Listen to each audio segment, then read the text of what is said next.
Coefficient of variation. अच्छा, जो coefficient of variation है उसमें हम करते क्या है, the variability of two or more data sets cannot be compared until we have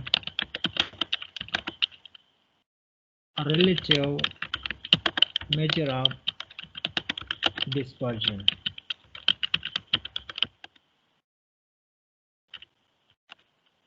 This is we are using and of dispersion to compare two data sets. Okay, now इसको हम कैसे use करेंगे? पहली बात तो ये है कि हमने एक एग्ज़ाम्पल लेना है, ठीक है, और उस एग्ज़ाम्पल से हम इसको फाइंड आउट करेंगे कि कैसे हमने इसको यूज़ करना है। ठीक है, सो लेट्स सी कि हम एक एग्ज़ाम्पल यहाँ पे लेते हैं।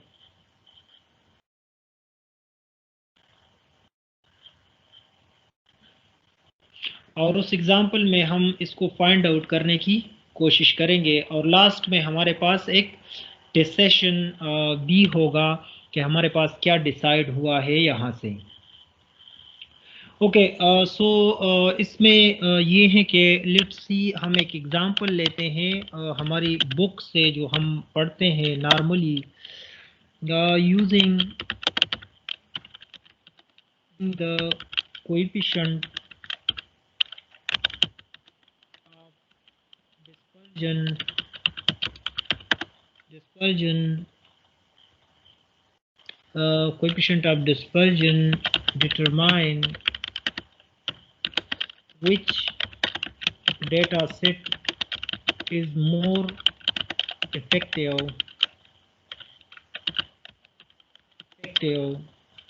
in the given both data sets. अच्छा, अब हमारे पास जो है टू डेटा सेट्स हैं।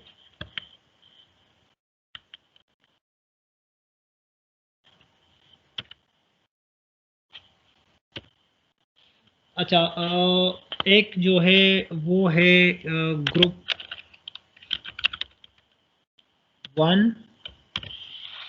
और इसमें हमारे पास जो डेटा है वो है 8 in 13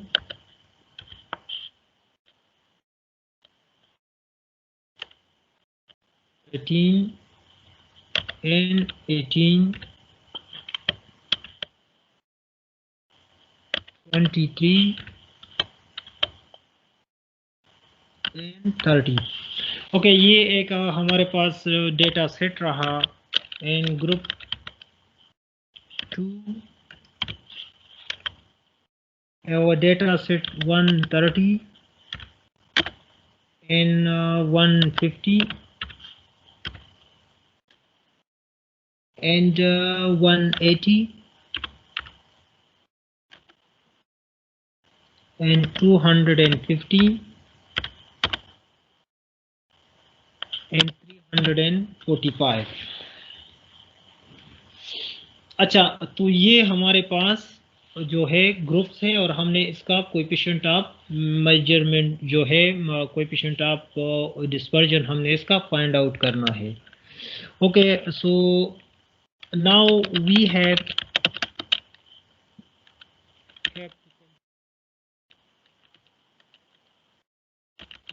the mean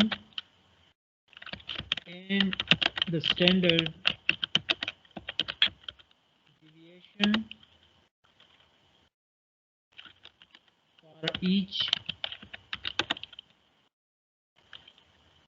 each set to so that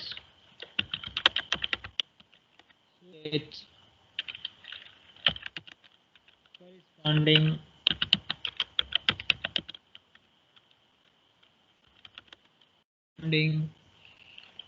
coefficient of variation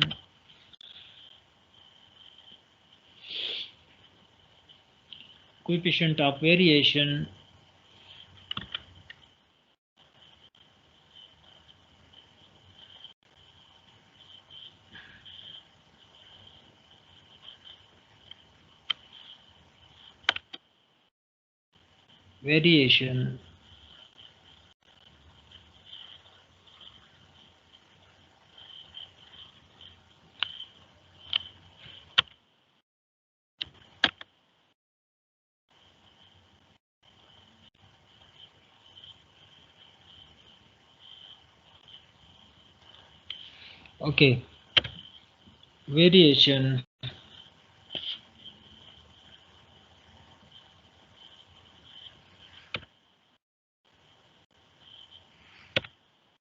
coefficient of variation can be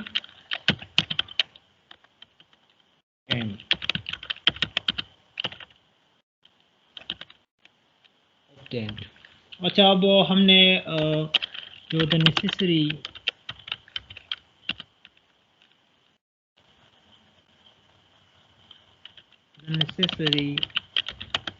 calculation are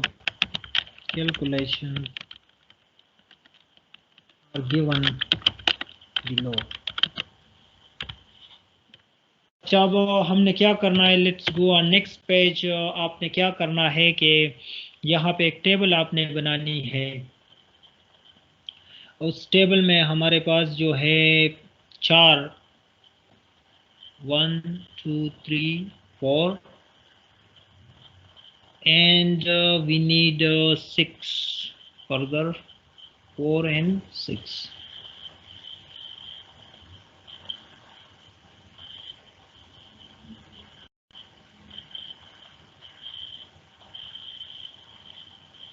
okay अब हमारे पास एक x है। चलो हम एक जो ग्रुप है उसको हम कह देते हैं कि ग्रुप 1 जो है वो x है, और इस ग्रुप को हम कह देते हैं कि ये हमारे पास y है।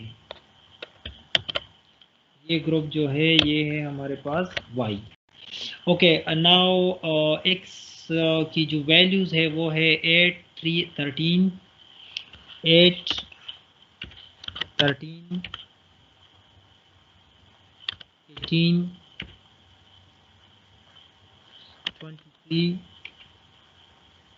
and the next is 30. अच्छा और y जो है हमारे पास वो मैं एक कॉलम छोड़ के वहाँ पे लिख रहा हूँ। y हमारे पास है 130, y हमारे पास है 130 और नेक्स्ट है हमारे पास 150, नेक्स्ट जो है हमारे पास वो है 180 और हमारे पास है 250 एंड 345। तो ये हमारे पास आ गए हैं।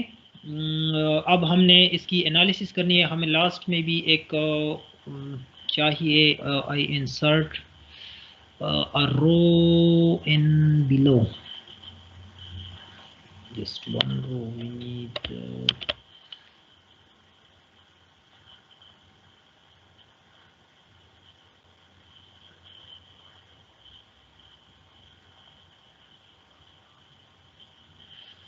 अच्छा हमने यहाँ पे एक इंसर्ट करनी है एक row, just one row we need. तो हम यहाँ से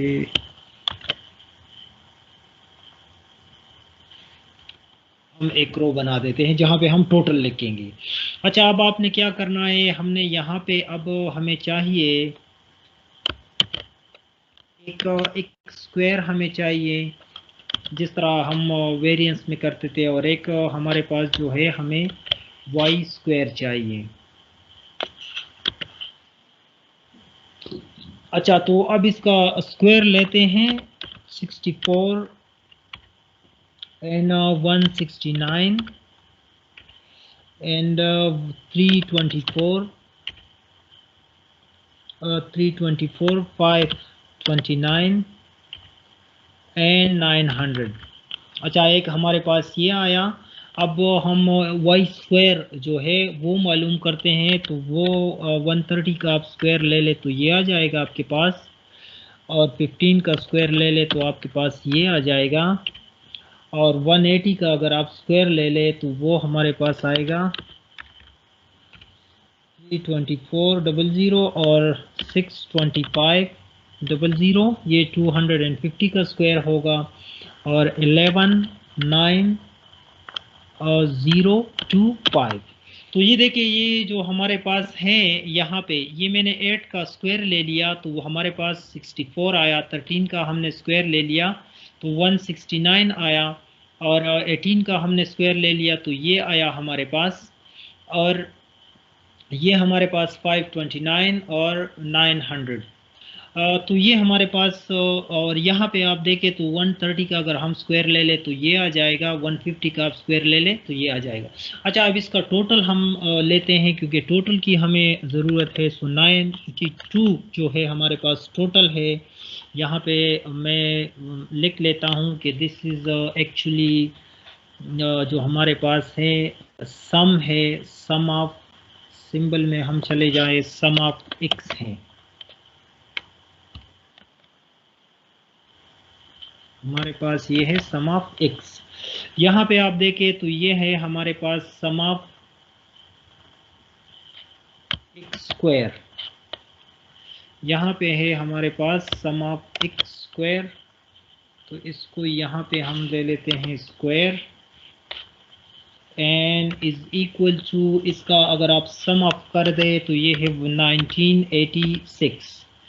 अच्छा, यहाँ पे आप देखें तो सम ऑफ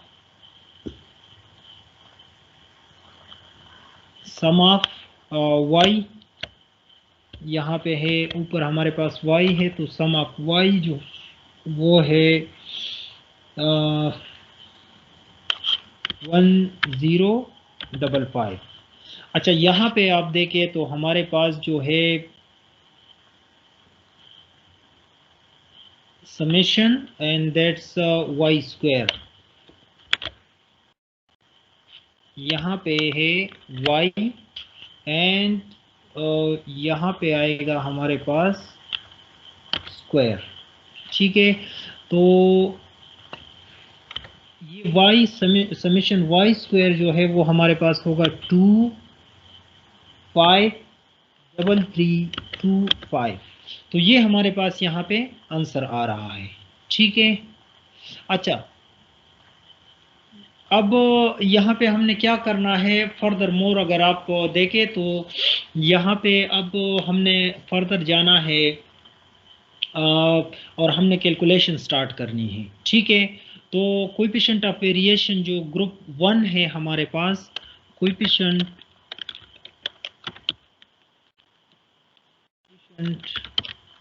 अच्छा हमने पहले ग्रुप का फर्स्ट ग्रुप जो है उसका हमने एक्स बार मालूम करना है। तो इस समेशन एक्स बार, हमें फार्मूले का पता है, वो हमारे पास है, दैट्स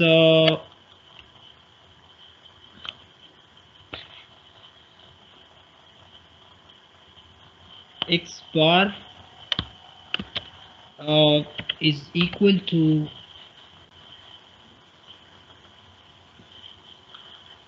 समेशन एक्स,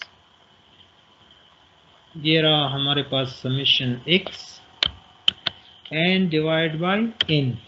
अच्छा, तो समेशन एक्स जो है वो क्या है हमारे पास, अगर आप देखें तो यहाँ पे है हमारे पास समेशन एक्स जो है वो पहले केस में जो है, इन फर्स्ट सिचुएशन हमारे पास समेशन एक्स जो है वो 92 है, और डिवाइड बाय 5। 5 जो है वो हमारे पास आ रहा है नंबर ऑफ सैंपल, मतलब ये कितने हैं 1 2 3 4 5, तो 5 है हमारे पास। तो इस बार जो है वो हमारे पास इस सिचुएशन में आएगा 18.4। 18.4 ये जो है ये हमारे पास एक्स बार है। अच्छा, मैंने आप लोगों को एक अल्टरनेटिव फार्मूला है वेरिएंस का, यहाँ पे हम आसानी के लिए वो यूज करेंगे। अल्टरनेटिव फार्मूला ये है कि आपने क्या करना है, वेरिएंस ऑफ एक्स जो है, वेरिएंस ऑफ एक्स वो किसके बराबर है, वो बराबर होगा, यहाँ पे हम ले लेते हैं समेशन, यहाँ पे हम लेंगे स्क्वायर समेशन एक्स और square and divide by N.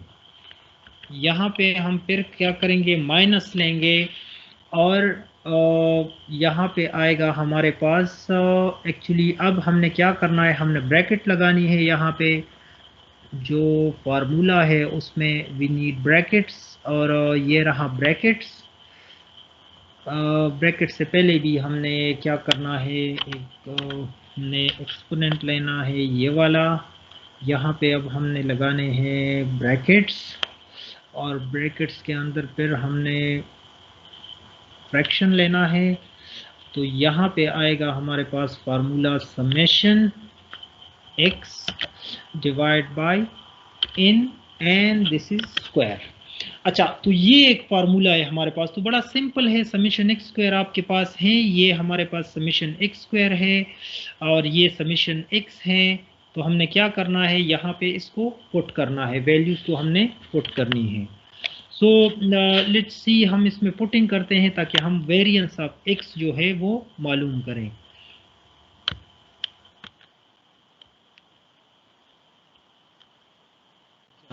तो ये रहा हमारे पास, इसको मैं कॉपी करता हूँ। यहाँ पे समीशन एक्स स्क्वायर जो है ऊपर अगर आप टेबल से देखें तो हमारे पास है 1986 डिवाइड बाई 5, और यहाँ पे जो है हमारे पास समीशन एक्स जो है वो हमें पता है 92 है और एन हमारे पास है 5। ठीक है, तो अब हमने क्या करना है, इसको इस पे डिवाइड करना है। मैं इसकी कॉपी दिस, इसको हम कॉपी करते हैं और यहाँ पे मैं इसको लगा देता हूँ। अच्छा, तो इसको अगर आप 5 को इस पे डिवाइड करें तो आपके पास आएगा 397.2, जबकि अगर आप इसको इस पे डिवाइड करें, पहले आप इस 92 को 5 पे डिवाइड करें, जो आपके पास आया उसका आप स्क्वायर ले लें। तो 92 को आप 5 पे अगर डिवाइड करें तो आपके पास जो आंसर आएगा उसको आप स्क्वायर करें तो उससे आएगा आपके पास 338.56। अच्छा, अब ये इससे आप सब्ट्रैक्ट करें। ठीक है, इससे आप सब्ट्रैक्ट करें तो आपके पास आएगा यहाँ पे वेरिएंस ऑफ एक्स जो है हमारे पास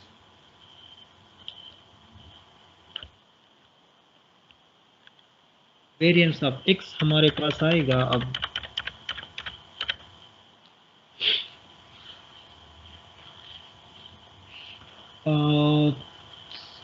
58.44। अच्छा, अब हमने क्या करना है, स्टैंडर्ड डिविएशन के लिए जो स्टैंडर्ड डिविएशन हम मालूम करते हैं, तो हमें पता है कि स्टैंडर्ड डिविएशन जो है हमारा वो एक्चुअली इक्वल होता है वेरिएंस के स्टैंडर्ड डिविएशन फॉर एक्स। ठीक है, तो स्टैंडर्ड डिविएशन ऑफ एक्स जो है वो हमें पता है कि वो बराबर है square root of variance of x. ठीक है ना। तो आपने क्या करना है, अब हमने यहाँ पे, इसको मैं कॉपी कर लेता हूँ। अब हमने यहाँ पे वेरिएंस ऑफ x की जो वैल्यू है वो हमने पुट करनी है, और वो है 58.44। तो यहाँ से हमारे पास जो स्टैंडर्ड डिविएशन ऑफ x है, इसको मैं कॉपी कर लेता हूँ। यहाँ पे स्टैंडर्ड डिविएशन ऑफ x जो है वो है हमारे पास 7.66। ठीक है, तो ये हमारे पास एक आंसर आया। अच्छा, हमें दो चीज़ें चाहिए थी, एक स्टैंडर्ड डिविएशन हमें चाहिए, वो हमने फाइंड कर दी है। एक जो है, अगर आप आ जाए यहाँ पे, हमारे पास जो यहाँ पे है एक्स बार, ये हमें चाहिए था एक्स बार, वो हमने फाइंड की है। अच्छा, अब जो कोएफिशिएंट ऑफ वेरिएशन है उसका फार्मूला ये है कि आपने coefficient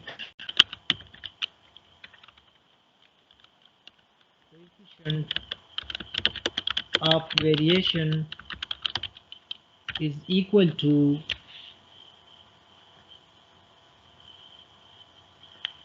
standard deviation of x divided by x बार। मैं यहाँ से x बार को कॉपी करता हूँ, ये रहा हमारे पास x बार। इसको मिटा देते हैं, and here is x bar, and यहाँ पे है हमारे पास मल्टीप्लाइड बाय 100। ठीक है, तो अब हमने क्या करना है, इसमें वो वैल्यूज हमने पुट करनी है।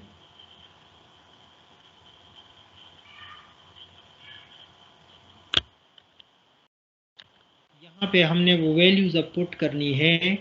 स्टैंडर्ड डिविएशन जो है वो अगर आप देखें यहाँ पे है हमारे पास 7.66 एंड डिवाइड बाय एक्स बार जो है वो हमने फाइंड की है 18.4। तो अब आप इसको इस पे डिवाइड करें, फिर 100 के साथ मल्टीप्लाई करें, ये है coefficient of variation for x.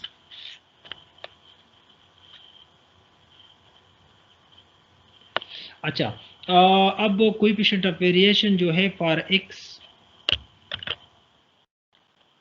वो हमारे पास अब बराबर है, अगर आप इसको इस पे डिवाइड करें 100 से मल्टीप्लाई करें तो 41.63 जो है ये हमारे पास परसेंटेज है।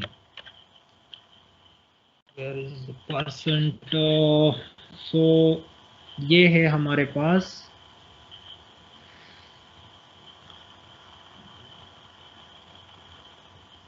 यस, दिस इज हमारे पास परसेंट है। अच्छा, अब आपने क्या करना है, अब आपने रिपीट करना है प्रोसेस को, रिपीट हमने करना है प्रोसेस को, और अगेन हमने क्या करना है, हमने अब यही तरीक़ेकार अप्लाई करना है और हमने y के लिए मालूम करना है।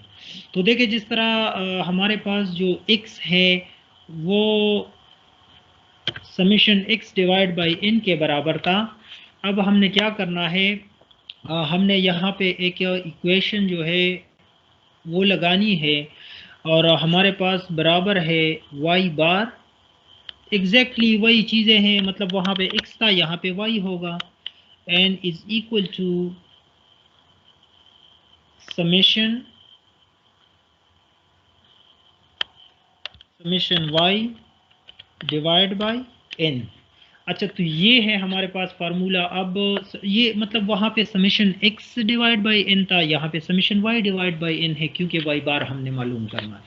ठीक है, तो अब क्या होगा इसमें, कंट्रोल C कंट्रोल V। ठीक है,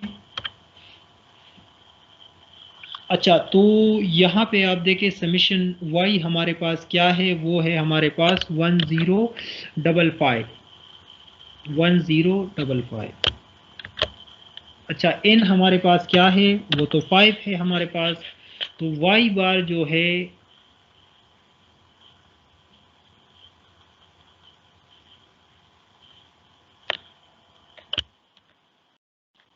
वाई बार हमारे पास अब बराबर है 211 के। अच्छा, आपने ये मालूम किया, हमें ये चाहिए, इसको मैं येलो कर देता हूँ। अच्छा, अब हमने क्या करना है, अब हमने वेरिएंस फॉर वाई मालूम करनी है। तो अगेन आपने क्या करना है, आपने इक्वेशन बनाना है वेरिएंस ऑफ वाई। अच्छा, तो हमने क्या करना है, यहाँ पे वहाँ पे समीशन एक्स स्क्वायर था, यहाँ पे समीशन वाई स्क्वायर होगा, और कोई डिफरेंस इसमें नहीं है। यहाँ पे है summation y square divide by n, यहाँ पे माइनस। अच्छा, अब क्या है, समीशन वाई होल स्क्वायर होगा, ठीक है ना। तो पहले हम यहाँ पे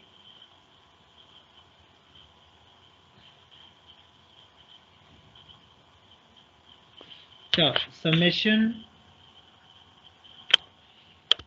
Y divide by n square. अच्छा, ये रहा हमारे पास। अच्छा, अब हमने क्या करना है, हमने इसमें वैल्यूज पुट करनी है, ठीक है ना। तो वैल्यूज का हमें पता है, वैल्यूज हमने कैसे पुट करनी है, आप ज़रा देखिए इसको। समीशन वाई स्क्वायर जो है वो किसके बराबर है, ऊपर आप जाए और टेबल में देखिए कि समीशन वाई स्क्वायर किसके बराबर है। So this is summation y square, ठीक है। तो समीशन वाई स्क्वायर आपके पास यहाँ पे आप पुट करें, summation y square divide by 5, और समीशन यहाँ पे समीशन वाई जो है वो हमारे पास बराबर है 211 के, और इन हमारे पास बराबर है 5 के। तो आप इसको इस पे डिवाइड करें, फिर इसका स्क्वायर ले लें। So this is the variance of y. तो हमने यहाँ पे, अब आप देखिए यहाँ पे हमारे पास इसको आप 253325 को आप 5 पे डिवाइड करें, तो आपके पास जो आंसर है वो आएगा, यहाँ पे हमारे पास है 50665, और -211 को आप 5 पे डिवाइड करें तो 44521 आएगा, और फिर उसका स्क्वायर ले लें आप, ठीक है। सो यहाँ से आएगा हमारे पास 44521, ठीक है। तो अब यहाँ से आप ये जो है सब्ट्रैक्ट करें और देखें आपके पास क्या आ रहा है। तो हमारे पास जो आंसर आ रहा है वो है 6144। अच्छा, अब हमने क्या करना है, हमें तो स्टैंडर्ड डिविएशन जो है वो किसके बराबर है, standard deviation is equal to standard deviation. अच्छा, वहाँ पे स्टैंडर्ड डिविएशन ऑफ x था, यहाँ पे y है, और यहाँ पे भी हमारे पास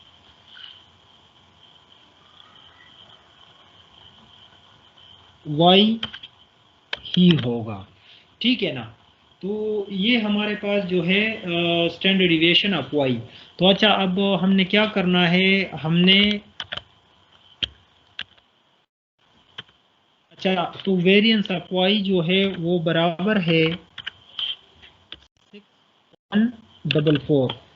तो अगर आप इसका स्क्वायर रूट ले लें तो आपके पास जो रिजल्ट है वो आएगा 78.38। ये वही प्रोसेस है जो हमने x के लिए भी किया और y के लिए भी हमने यही प्रोसेस किया। अच्छा, अब कोएफिशिएंट ऑफ वेरिएशन जो है, कोएफिशिएंट ऑफ वेरिएशन का अब हम यहाँ पे इक्वेशन बनाते हैं, coefficient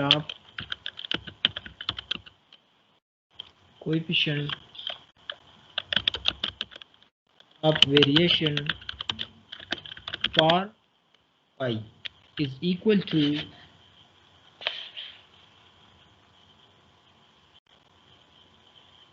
coefficient of variation is equal to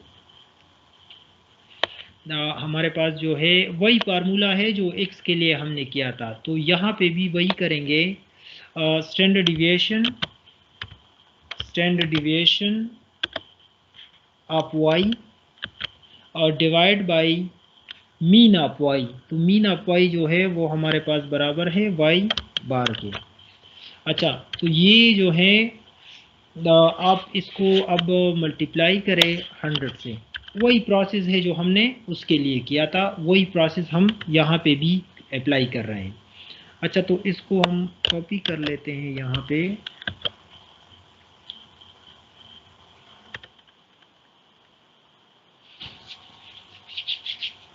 अच्छा, तो स्टैंडर्ड डिविएशन ऑफ वाई हमने मालूम की है, वो है 78.38 डिवाइड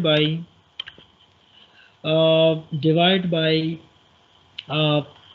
वाई बार हमारे पास क्या है। आप ऊपर ज़रा जाएं, ये तो हमारे पास स्टैंडर्ड डिविएशन है, और यहाँ पे आप आ जाए तो 211 जो है 211 वो हमारे पास इसका कोएफिशिएंट ऑफ वेरिएशन है। अच्छा, तो नाउ कोएफिशिएंट ऑफ वेरिएशन जो है वो बराबर है, किसके बराबर है? Coefficient of variation is equal to, इसको इस पे आप डिवाइड करें, फिर 100 से मल्टीप्लाई करें, सो 37.15% जो है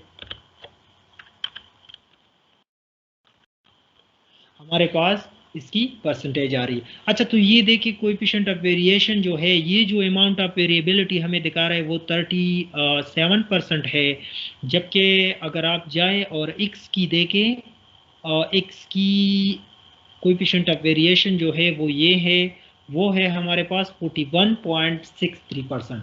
इसका ये मतलब है कि एक में 41.63% है और दूसरे में 37, तो y में कम है। तो हमने लास्ट में कंक्लूजन भी लिखना है, और उस कंक्लूजन में हमने क्या लिखना है कि वी ऑब्जर्व या we found that variability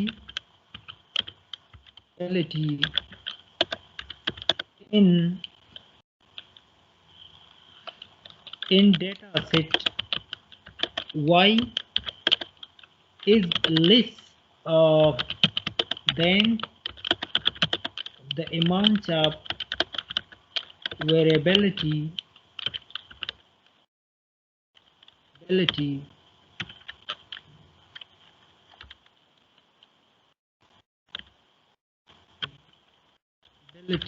of we found that the amount of variability in data set y is less than the amount of variability in x. So we conclude that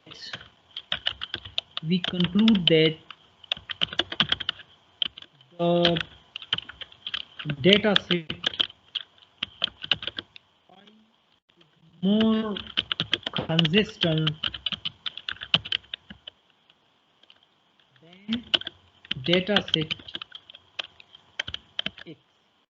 इसका ये मतलब है क्योंकि x में variability ज़्यादा है, y में कम है, तो इसका ये मतलब है कि y जो है वो ज़्यादा कंसिस्टेंट है, उसमें स्टेबिलिटी ज़्यादा है बनिस्बत x के।